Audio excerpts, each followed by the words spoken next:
আপনাদের মধ্যে অনেকে আছেন যারা কিন্তু ফ্রিতে কিভাবে ইন্টারনেট ব্যবহার করে সেটা নিয়ে কিন্তু অনেক রিসার্চ করেন, অনেক গবেষণা করেন, কিন্তু এখনো পারেননি যে ফ্রিতে কিভাবে ইন্টারনেট ব্যবহার করা যায়। তো এই ভিডিওটা কিন্তু আপনাদের প্রত্যেকের জন্য, কারণ এই ভিডিওতে আমি আপনাদের দেখাবো আপনারা কিন্তু কোনো প্রকার ডাটা বা ওয়াইফাই ছাড়াই ফ্রিতে ইন্টারনেট ব্যবহার করতে পারবেন। কিভাবে সেটি করবেন চলুন দেখে দিচ্ছি। তার আগে বলে রাখি, যারা আমার ফেসবুকের পেজটাকে এখনো ফলো দিয়ে রাখেননি তারা এখনই ফলো দিয়ে রাখুন, কারণ এমন সব গুরুত্বপূর্ণ ভিডিও আসবে শুধুমাত্র আপনার জন্য। আর এই ভিডিওটাকে অবশ্যই শেয়ার দিয়ে রাখবেন, কারণ যে কোনো সময় কিন্তু এটা আপনার প্রয়োজন হতে পারে।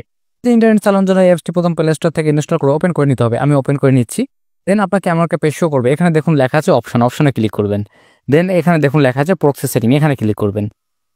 এখানে ক্লিক দেওয়ার পর এখানে কানেক্ট HTTP প্রক্সি, এখানে এটি ওকে করে দিবেন। ব্যাস এখানে দেখুন এই আছে ইউজ ফলোয়িং সেটিং, এখানে আপনি ক্লিক করবেন নেটওয়ার্ক সেটিং থেকে নিচে এসে। দেন এখানে দেখুন হোস্ট অ্যাড্রেস, এখানে আপনি ক্লিক করবেন। তো এই হোস্ট অ্যাড্রেসটা কিন্তু আপনাকে সঠিকভাবে লিখতে হবে, লিখে ওকে করে দিবেন। পোর্টে ক্লিক করবেন। পোর্ট আপনি লিখবেন 8080, দেন ওকে।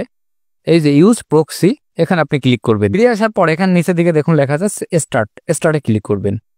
উপরের দিকে দেখুন ভিপিএনটা কিন্তু কানেক্ট হয়েছে, আর এটা কিন্তু আপনার ফোনে যখন নেট থাকবে সেই অবস্থায় কিন্তু আপনি করে নেবেন।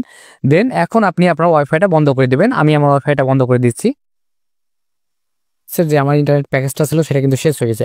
তো দেখুন এখানে কিন্তু আমি আমার সিমটা ওপেন করে দিয়েছি। এখানে কিন্তু 4G পেয়েছে, কিন্তু আমার সিমে কিন্তু কোনো MB নেই। এখানে দেখুন প্রত্যেকটা ভিডিও কিন্তু চলছে। এখানে